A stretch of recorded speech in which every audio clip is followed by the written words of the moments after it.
जय हिंद दोस्तों इस वीडियो में मैं बात करूंगा कि अगर आप भी टेक्नीशियन 2024 का फॉर्म भरा है तो आपको क्या तरीका अपनाना चाहिए कि कैसे वो उस एग्ज़ाम को पास कर जाए। इस वीडियो में मैं वही बात करूंगा। आपने देखा होगा कि मैं अपने वीडियो में सिर्फ़ और सिर्फ उस एग्ज़ाम को कैसे पास करना है उसके बारे में ही बताता हूँ। तो मेरा आज का वीडियो सिर्फ़ और सिर्फ टेक्नीशियन पर रहेगा, टेक्नीशियन ग्रेड 1 और टेक्नीशियन ग्रेड 3। तो जिन लोगों ने अपने टेक्नीशियन के फॉर्म भरे हैं, अभी टेक्नीशियन के एग्ज़ाम शेड्यूल पे बात करूं तो आपको पता है कि रेलवे के कैलेंडर के अनुसार जो आपका जो एग्ज़ाम का जो डेट है वो कब है, ये अक्टूबर से लेकर दिसंबर 2024 में है। इसी बीच में आपका एग्ज़ाम होना है, दोनों टेक्नीशियन ग्रेड 1 और टेक्नीशियन ग्रेड 3 की बात कर रहा हूँ। तो आपके जो अपनी तैयारी है अच्छे से कर लेना है, और इसी में आपको अच्छे से अगर आप तैयार कर लेते हैं तो आपके पास जो है उस एग्ज़ाम को आप जब बैठेंगे तो बड़ा ही इजी आपको लगेगा। अदरवाइज़ अगर आपने तैयारी अच्छे से नहीं किया है तो वो एग्ज़ाम आपको कठिन लगेगा, ध्यान रखना। तो मैं टेक्नीशियन ग्रेड 3 की पहले बात करता हूँ। तो आपको बता दिया कि अक्टूबर से लेकर दिसंबर में एग्ज़ाम होना है, और इस एग्ज़ाम में, इस परीक्षा में आपको किस प्रकार के सवाल आएंगे उस पर हम बात कर लेंगे। तो इन्होंने कैलेंडर जो सिलेबस जारी भी कर दिया है। तो टेक्नीशियन ग्रेड 3 में जो सिलेबस है उसमें आप देखेंगे कि मैथमेटिक्स और रीजनिंग के 25-25 क्वेश्चंस है, ठीक है, और आपका जनरल साइंस के 40 क्वेश्चंस है, और आपका जनरल अवेयरनेस को हम जीके या जीएस बोल सकते हैं, सामान्य अध्ययन बोलते हैं। तो इसके 10 क्वेश्चंस आने वाले हैं जीके वाले, ठीक है। तो आपको पहले इसको अच्छे से समझ लेना है, फिर उसके बाद आप अपना जो है तैयारी, हालांकि आप सब ने तैयारी शुरू कर दिया है, मैं पता है, लेकिन अब अपने एग्ज़ाम के यानी परीक्षा के पॉइंट ऑफ व्यू से अपनी तैयारी करके रखनी है। तो आपके पास जो भी मटेरियल है मैं ऑलरेडी बता चुका हूँ कि मैथमेटिक्स और रीजनिंग के लिए, और आपका जनरल अवेयरनेस, और ये आपका बेसिक साइंस, जनरल साइंस, क्योंकि जो टेक्नीशियन है उसमें सामान्य विज्ञान से सवाल आने वाले हैं। तो इसके मैंने ऑलरेडी स्टडी मटेरियल बता दिए हैं। अगर आपको नहीं पता है तो मैं इस वीडियो के डिस्क्रिप्शन में डाल दूंगा, तो आप वहां से भी अभी भी ले सकते हैं। तो आपको क्या तरीका अपनाना है कि मैथमेटिक्स रीजनिंग का सबसे ज़्यादा प्रैक्टिस करना, इसको याद मत करना, सिर्फ अपने नोटिफिकेशन में जो आपका सिलेबस दिया है उस सिलेबस को चुन के इजी टॉपिक से स्टार्ट करके हार्ड टॉपिक की तरफ चले जाना, और इसको मैथमेटिक्स और रीजनिंग को प्रैक्टिस करना, इससे दूर मत भागना। क्योंकि आप देखेंगे कि 25 क्वेश्चंस मैथमेटिक्स के हैं जो कि बहुत बड़ा नंबर है, और 25 क्वेश्चंस आपके इसके हैं, रीजनिंग के हैं, ठीक है। तो ये बहुत बड़े नंबर है, तो उसको इग्नोर नहीं करना है। इन दोनों को आपको अच्छे से प्रैक्टिस कर लेना है।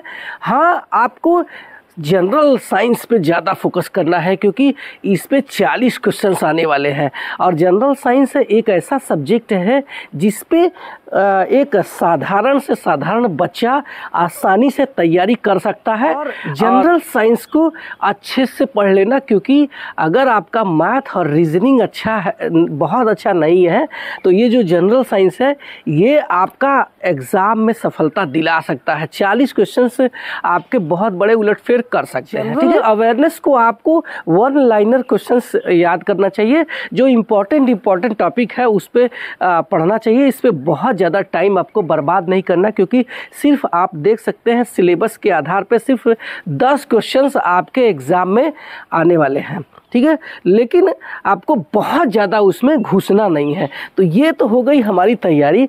अब बात करते हैं एग्ज़ाम में।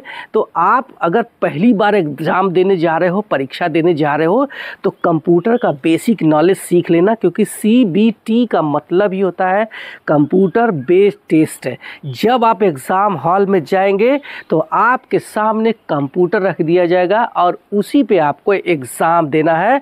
और आप अगर कंप्यूटर का नॉलेज नहीं रखेंगे तो आप वहाँ पे एटलीस्ट अपने आप को खुद को सोचेंगे कि अरे मेरे को क्या कुछ आता नहीं है, क्योंकि वहाँ पे आपको वहाँ बोला जाएगा कि आपके अपने रोल नंबर, अपने सीरियल नंबर डाल के सबमिट कर लो, और आपको सबमिट अगर करने नहीं आया तो जो कक्ष निरीक्षक है, जो एग्ज़ाम लेने वाला है, वो बोलेगा कि अरे यार इसको क्या एग्ज़ाम पास करेगा जब इसको इतना भी नॉलेज नहीं है। हालांकि वो आपको हेल्प करेगा, लेकिन ध्यान रखना कि आपको अच्छे से अपना थोड़ा सा मतलब बेसिक कंप्यूटर का नॉलेज सीख के जाना, कीबोर्ड कैसे चलाना है, माउस कैसे चलाना है और डिस्प्ले कैसे काम करता है। अगर आपको इतना नॉलेज है तो आप आसानी से उस एग्ज़ाम में बैठ जाएंगे। और उसके बाद आपके सामने 100 सवाल आएंगे और 100 सवाल आपके सीरियल वाइज होंगे। में आपके सीरियल से आपके 100 सवाल रहेंगे जिसमें निगेटिव मार्किंग रहेगी 1/3, यानी 1 नंबर मिलेगा एक सही सवाल के लिए और 1 नंबर आपके कट जाएंगे। कहाँ से? आपके गलत जवाब से। तो ध्यान रखना, मैं आपको बता रहा हूँ कि ज़्यादा से ज़्यादा आप सही सवाल करना, क्योंकि बहुत बड़े धुरंधर निगेटिव मार्किंग में फेल हो जाते हैं, पास हो रहे होते हैं फिर भी वो फेल हो जाते हैं, क्योंकि 1/3 निगेटिव मार्किंग होती है। अगर आप इसको नहीं समझ पाए हैं तो इसी चैनल पर एक वीडियो है 1/3 निगेटिव मार्किंग कैसे काम करता है, इससे कैसे बचना है, वो वीडियो ज़रूर देख लेना। और आपको सिर्फ और सिर्फ सही करना है।